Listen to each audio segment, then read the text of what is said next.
Ada keluarga kecil yang awalnya hidup berbahagia. Awalnya kehidupan mereka ini sederhana, tapi berkecukupan.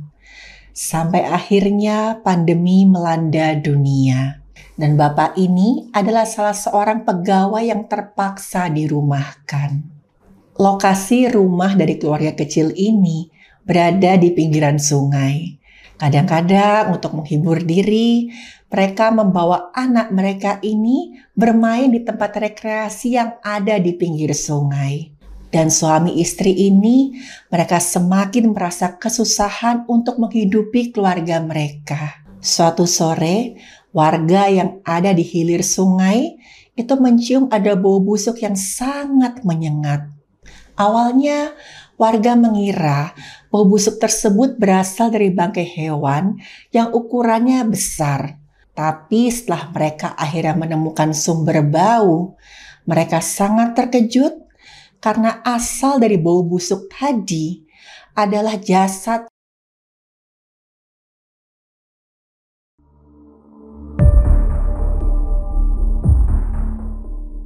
Halo, saya Dr. Stefani. Saya seorang dokter spesialis forensik dan saya melihat apa yang tidak semua orang lihat. Halo, balik lagi di channel Dr. Stefani. Permainan online yang mempertaruhkan uang telah menimbulkan kerugian yang tidak main-main. Diketahui kalau perputaran uang akibat permainan ini mencapai 200 triliun rupiah. Karena banyak orang yang mencoba peruntungan mereka dengan bermain. Mereka berharap mereka bisa mendapatkan banyak uang dengan cara yang mudah dan waktu yang singkat. Dan bahkan ada beberapa di antara mereka yang mencoba mencari modal untuk dipertaruhkan dengan cara pinjaman online.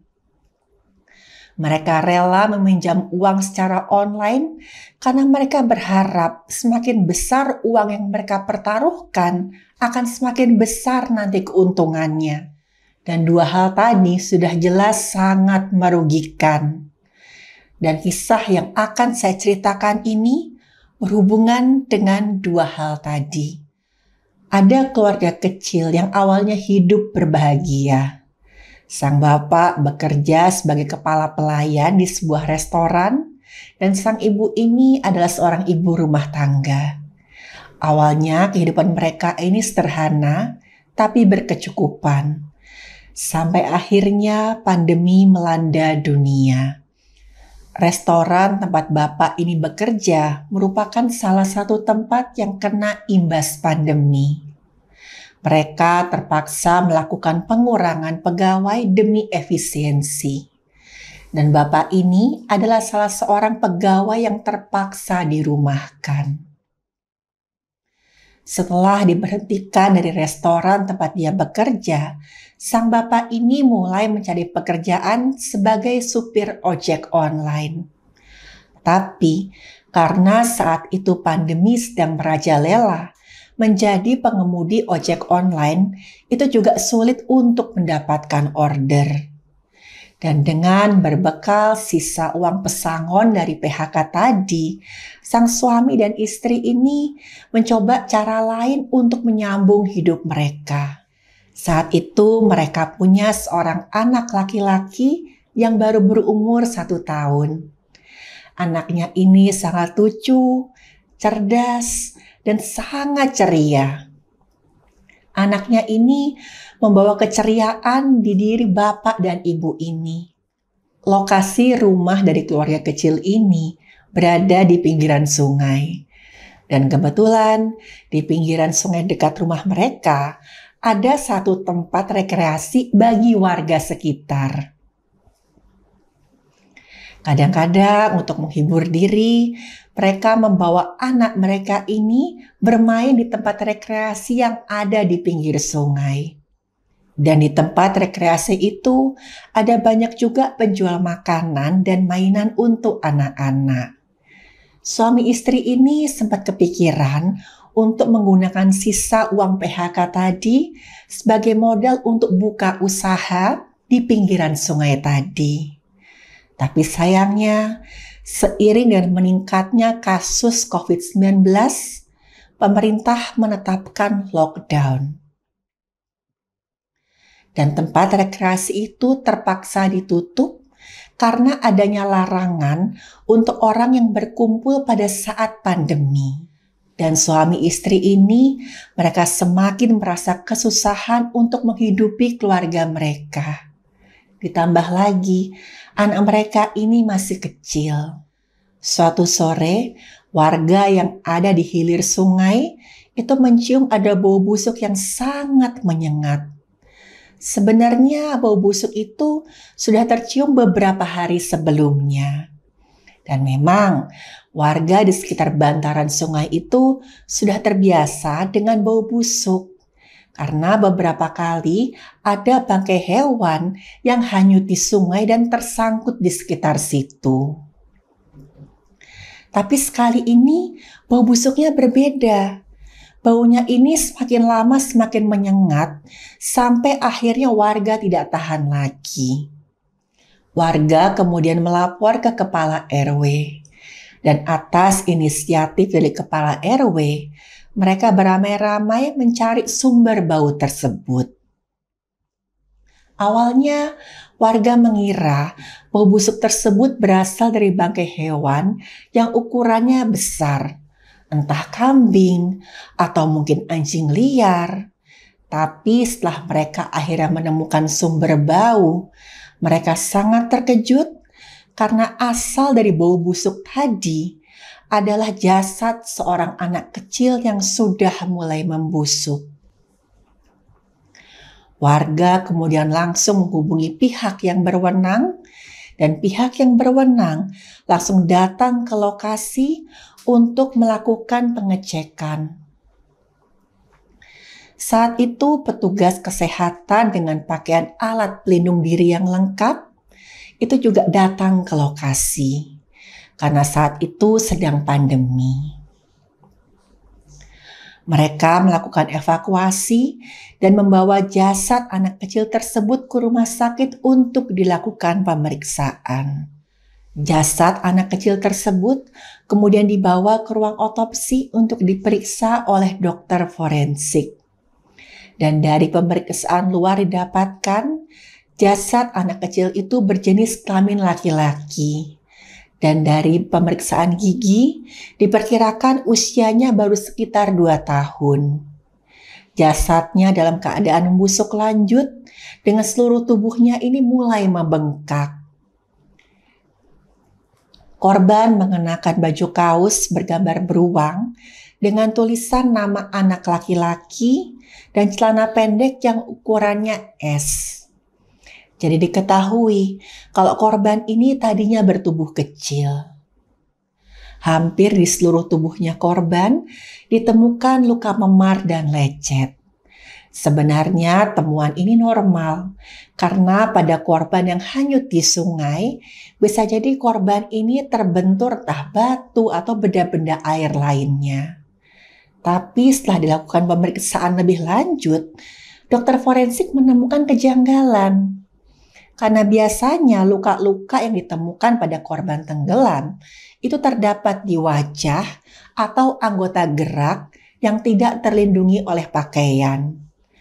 Tapi pada korban anak kecil ini ditemukan juga luka-luka di bagian yang tidak wajar. Ada luka memar dan lecet di bagian yang terlindung pakaian, seperti bokong dan juga punggung. Dan setiap luka ini menunjukkan derajat penyembuhan yang berbeda-beda. Jadi luka-luka ini sudah lama sekali terjadi dan berulang-ulang. Dan pola luka seperti ini biasanya ditemukan pada korban kekerasan pada anak. Setelah dilakukan pemeriksaan lebih lanjut, dokter forensik menemukan adanya robekan pada bibir atas bagian dalam. Selain itu, pada bibir atas dan bawah sisi dalam ditemukan memar yang membentuk cetakan gigi. Ini menandakan ada kekerasan tumpul pada bibir anak tersebut yang menekan sampai tercetak giginya ini di balik bibir. Dan di pipi sisi kirinya korban terdapat beberapa luka memar yang bentuknya itu bulat dan luka lecet berbentuk bulan sabit. Dan ini khas pada luka cetakan kuku. Selain itu di pipi kirinya korban juga ada luka memar berbentuk lonjong yang ukurannya lebih besar. Dan kalau dilihat luka di wajahnya korban ini polanya sesuai dengan kasus bekap di mana pelaku ini menggunakan tangan kanan. Semua luka di tubuh korban ini terjadi sebelum kematian. Jadi tanda peradangannya juga sangat jelas karena saat terjadi perlukaan, sel-sel yang terpicu akibat cedera itu aktivitasnya masih tinggi. Perlukaan ini bisa juga disebut dengan luka antemortem. Selain itu, pembusukan yang terjadi di tubuhnya korban itu masih pada tahap bloating, di mana diperkirakan korban ini baru meninggal 3-5 hari sebelum dilakukan pemeriksaan. Pada tahap ini, meskipun warna kulit sudah berubah, tapi perlukaan yang terjadi sebelum kematian akan masih jelas terlihat. Bahkan, warna kulit yang berubah menjadi lebih pucat, itu justru akan membuat luka-luka yang terjadi sebelum kematian itu semakin jelas terlihat. Dan setelah dokter forensik menyampaikan ini pada pihak yang berwenang memutuskan untuk segera dilakukan otopsi terhadap korban. Dan dari hasil otopsi didapatkan pada kulit kepala bagian dalam dan tengkorak terdapat resapan darah di beberapa bagian. Tulang tengkorak utuh, tidak terdapat adanya patahan. Pada saat otaknya diperiksa, otaknya ini sudah dalam keadaan membusuk lanjut, sudah membubur dan warnanya hijau kemerahan. Pada keadaan otak yang sudah seperti ini, adanya cedera di otak sudah sangat sulit dinilai. Waktu dilakukan pemeriksaan pada rongga dada dan rongga perut, di lambung, dan di paru-paru ditemukan adanya pasir. Dan gak cuman itu, di lambung juga didapatkan adanya tumbuhan air. Dan temuan ini jelas sekali menunjukkan kalau pada saat korban ini masuk ke dalam air, korban masih sadar. Korban masih berusaha bernafas sampai air tadi masuk ke paru-paru. Dan beberapa kali korban menelan air sungai. Dan sebab kematian korban adalah air yang masuk ke dalam paru-paru sehingga mengakibatkan korban ini mati lemas. Dan dokter pemeriksa juga memotong sedikit tulang iga korban untuk dijadikan sampel DNA jika nanti dilakukan pemeriksaan DNA. Lalu, siapa anak kecil yang menjadi korban tersebut? Ketika pihak yang berwenang dengan cekatan menelusuri kasus ini, mereka menemukan beberapa fakta. Anak kecil tersebut adalah anak dari sepasang suami istri yang tinggal tidak jauh dari lokasi penemuan mayat tersebut. Tapi mereka tinggalnya lebih ke hulu sungai.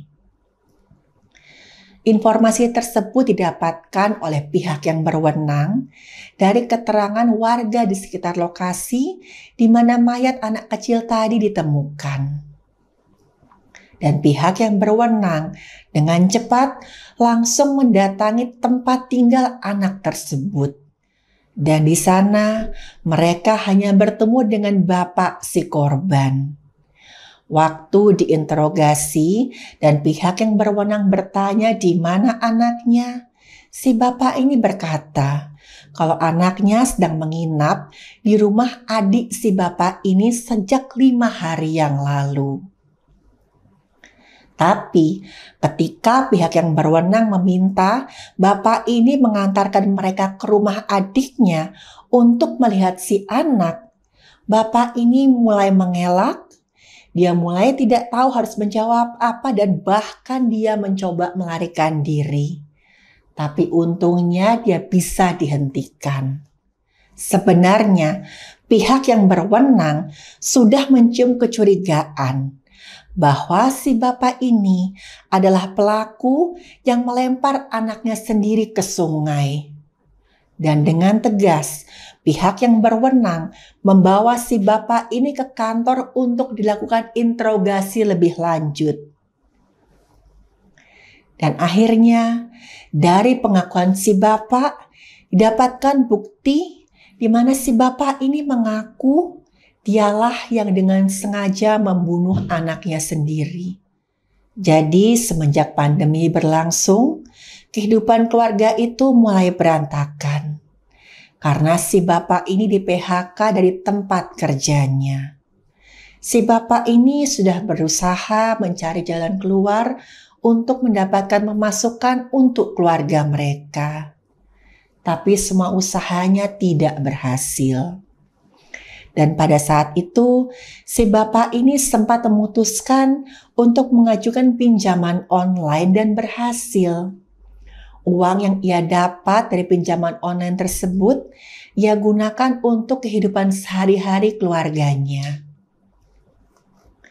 Dan suatu saat, si bapak ini tertarik untuk mempertaruhkan sebagian uangnya dengan permainan judi online. Waktu awal si bapak ini main judi online, dia sempat menang.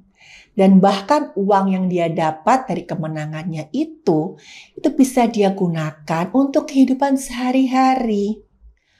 Dan semakin bapak ini mendapat kemenangan, dia semakin tergiur untuk mempertaruhkan uang yang lebih besar. Dan ia kemudian mengajukan pinjaman secara online lagi dan sekali ini untuk modal main judi online.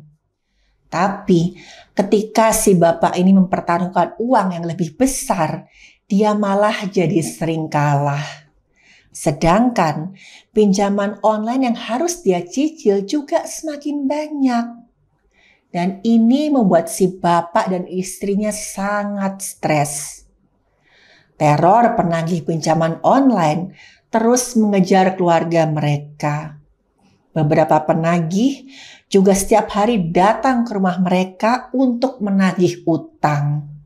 Mereka melancarkan berbagai macam ancaman dan kata-kata kasar. Sampai suatu hari, karena stres dan takut terus-menerus ditagih oleh para penagih pinjaman online, istri si bapak ini memutuskan untuk pergi dari rumah. Dan sejak istrinya ini pergi, anak mereka jadi sering menangis karena kangen dengan ibunya. Anaknya ini juga sering tidak makan saking rindunya pada si ibu.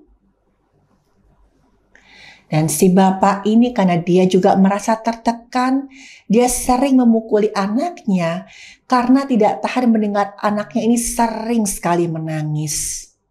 Dalam hati si bapak ada muncul rasa bahwa dia ini tidak ingin terbebani dengan anaknya yang sering rewel. Suatu hari saat subuh, si bapak ini mengajak anaknya jalan-jalan di pinggir sungai. Dan si bapak mengaku pada saat itu dia memang berniat untuk membuang anaknya ke sungai. Si bapak ini sudah sangat stres, dia tidak bisa berpikir jernih. Dia berpikir anaknya lebih baik mati daripada hidup sengsara bersama dirinya. Si bapak ini mengaku sebenarnya dia tidak tega, tapi dia merasa nggak punya pilihan lain. Pada saat anaknya ini digendong oleh si bapak, anaknya ini tertawa. Dia kegirangan karena dia mengira si bapaknya ini sedang mengajaknya main seperti dulu. Anaknya ini merasa senang karena si bapak yang mungkin kemarin ini banyak marah-marah, sekarang kembali memanjakannya. Dan pada saat itu ketika si bapak yakin tidak ada orang di sekitar mereka, si bapak membekap mulut anaknya yang saat itu sedang tertawa kegirangan. Waktu dibekap, anaknya ini sempat berontak, tapi dia tidak cukup kuat melawan tenaga si bapak. Dan tak lama kemudian, karena waktu dibekap, hidung dan mulut anak ini tertutup, anak ini pun tubuhnya melemas. Dan saat tubuh anaknya ini sudah lemas, si bapak langsung melempar tubuh anaknya ke sungai karena saat itu si bapak mengira kalau anaknya sudah meninggal dunia. Padahal dari pemeriksaan dokter forensik tadi, pada saat tubuh anaknya ini masuk ke sungai, sang anak masih bernafas. Saat dilempar, anaknya ini hanya pingsan karena kekurangan oksigen. Dan saat air sungai masuk ke paru-parunya, sang anak ini tidak berdaya menyelamatkan diri dan akhirnya meninggal dunia karena tenggelam. Jujur saat ini saya tidak tahu harus berpesan apa. Karena saya nggak bisa membayangkan gimana perasaan anak tadi. Dia masih sangat kecil. Saat itu dengan polosnya dia merasa senang karena bapaknya ini mengajak dia jalan-jalan. Di tengah-tengah kebahagiaannya, si bapak malah membunuhnya. Kalau boleh, saya mohon untuk teman-teman meluangkan waktu sejenak untuk mendoakan anak ini.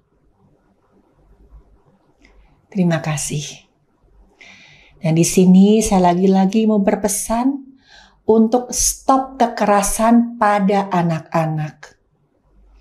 Saya Dr. Stefani, doa saya agar kita semua terhindar dari kekerasan. Dan sekali lagi saya mau berpesan, hentikan kekerasan pada anak-anak. Saya Dr. Stefani, doa saya agar kita semua terhindar dari kekerasan yang menyakitkan.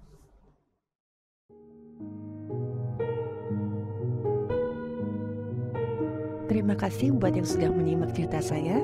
Silakan like, share, dan subscribe.